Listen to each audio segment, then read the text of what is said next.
వైకాపా కోసం పనిచేసే social media అంటే వైన్ నుండి శాండ్ వరకు కొట్టేస్తున్న వేల కోట్ల సొమ్ముల నుండి కోట్ల రూపాయలు వెదజల్లుతూ మహిళా నాయకురాల నుండి ఎవరు ప్రశ్నించినా బూతు కామెంట్స్ పెట్టించడం, మార్ఫింగ్ చేయించడం, వ్యక్తిత్వ హననం చేయించడం, ముసుగు జర్నలిస్టులతో అడ్డంగా వాగించడం, అబద్ధాలను ప్రచారం చేయడం, జగన్కు జాకీలు వేసే అభూత కల్పనలను వండి వార్చడం.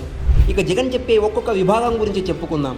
Party social media office bearers. Party social media bearers అంటే సజ్జల రికమెండేషన్తో నియమించిన పిల్ల Sajjala and gang. Party social media influencers. Party media influencers అంటే గ్రేట్ ఆంధ్ర నుండి ఐ డ్రీమ్ వరకు పేమెంట్లకు పనిచేసేవి.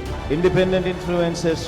ఇండిపెండెంట్ ఇన్ఫ్లుయెన్స్ అంటే ముసుగులో పనిచేసే పేటీఎంలు, రీల్స్ చేసుకునే అందమైన అమ్మాయిలు. ఎన్ఆర్ఐ యాక్టివిటీలు. ఎన్ఆర్ఐ యాక్టివిటీలు అంటే ఇక్కడ నుండే క్రియేట్ చేసిన ఫేక్ ఐడీలు. సైనికులకు యూట్యూబ్ నెట్వర్క్ ద్వారా కనెక్ట్ అయి ఉన్న వాళ్ళందరికీ కూడా. యూట్యూబ్ నెట్వర్క్స్ అంటే జర్నలిస్టు సాయి నుండి తెలకపల్లి రవి వరకు ఎందరో పెయిడ్ సోషల్ మీడియా ఆర్టిస్టులు.